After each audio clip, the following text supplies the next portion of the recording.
नमस्कार दोस्तों, जैसा कि पिछली क्लास में बताया आप लोगों को, हम बंगाल में ब्रिटिश साम्राज्य की स्थापना का अध्ययन कर रहे हैं।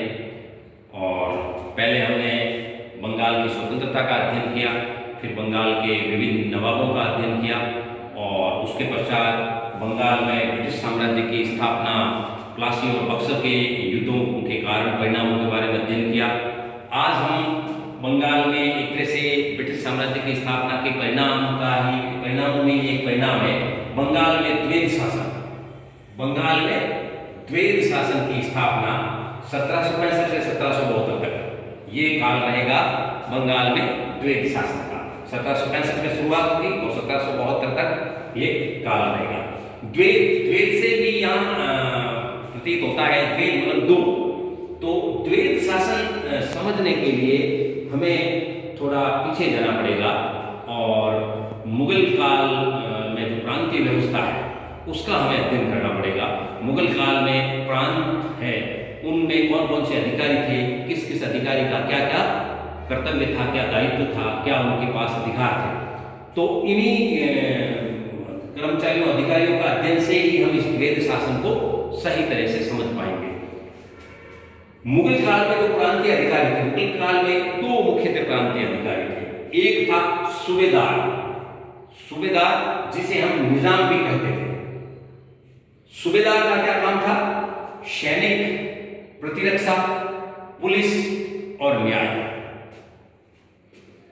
जो प्रांत या सूबा का जो प्रमुख होता था उसको हम सूबेदार कहते थे और उसे निजाम भी कहा जाता था। तो सैनिक, प्रतिरक्षा, पुलिस और न्याय का काम था वो सूबेदार के पास था या निजाम के पास था। तो इसको हम कहते हैं निजामत। और दूसरा जो अधिकारी था वो था दीवान।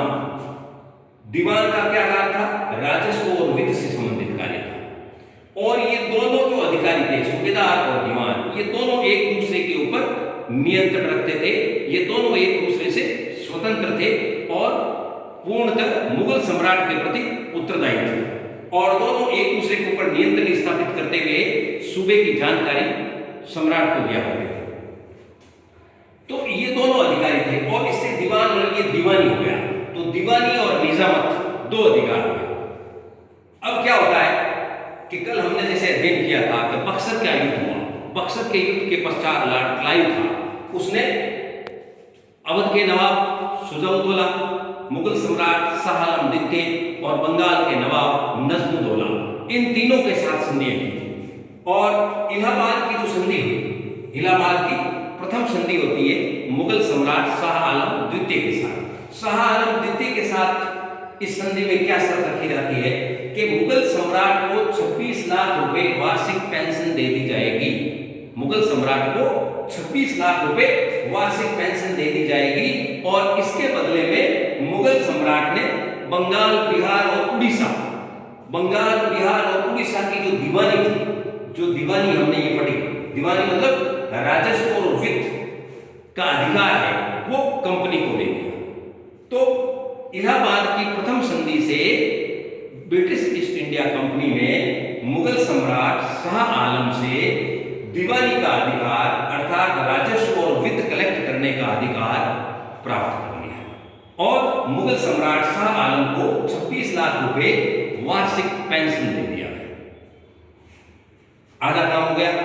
दूसरा अधिकार 1765 में हम देखते हैं कि लॉर्ड क्लाइव क्या करता है कि मीर जाफर की मृत्यु हो जाती है और मीर जाफर का जो पुत्र होता है नज्म-उद-दौला, जो अल्पवयस्क होता है, नज्म-उद-दौला को बंगाल का नवाब बना दिया जाता है।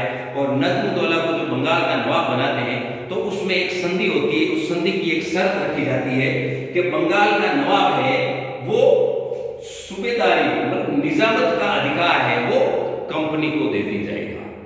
निजामत का अधिकार अर्थात सैनिक, प्रतिरक्षा, पुलिस और न्याय, अर्थात प्रांतों के अंदर जो अधिकारी है, जो सूबेदार नियुक्त करने का अधिकार है, वो कंपनी के पास आ गया। तो इस प्रकार से बंगाल, बिहार और उड़ीसा का संपूर्ण जो प्रशासन है, जो मुगल प्रशासन के समय जो शक्तियां दो अधिकारियों में विभक्त कर रखी थी, निजाम में और दीवान में। इन दोनों का निजामत और दीवानी का अधिकार कंपनी ने अलग अलग संधियों से अपने पास ले लिया। ठीक है, यहां तक तो व्यवस्था ठीक थी। अब आगे जाकर के लॉर्ड क्लाइव क्या करते हैं कि बंगाल में द्वैत शासन की स्थापना करते हैं। इस द्वैत शासन का जनक कौन है? लियो कॉर्टेस। परीक्षा में कई बार पूछा जाता है कि द्वैत शासन का जनक कौन है? लियो कॉर्टेस।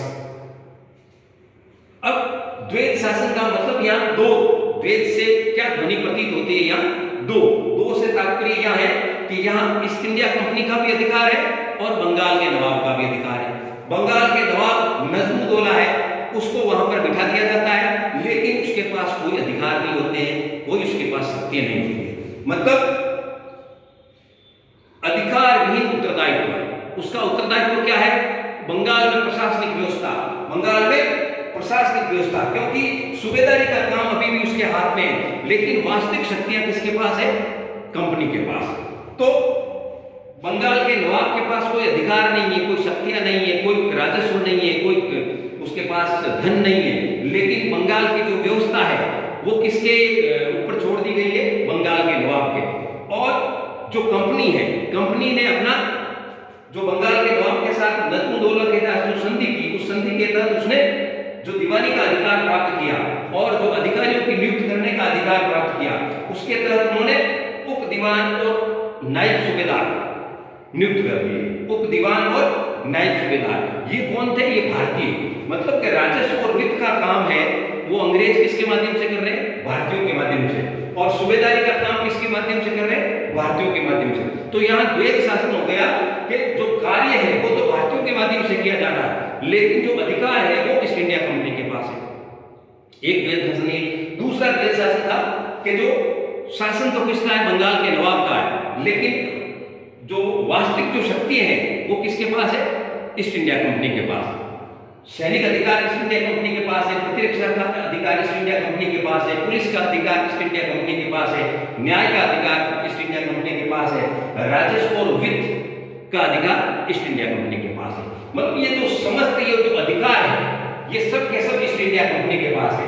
जबकि उत्तरदायित्व किसका है? बंगाल के नवाब का। बंगाल के नवाब को बिना अधिकारों, बिना शक्तियों और बिना धन के छोड़ दिया गया है और बंगाल को है वो नवाब के भरोसे छोड़ दिया गया।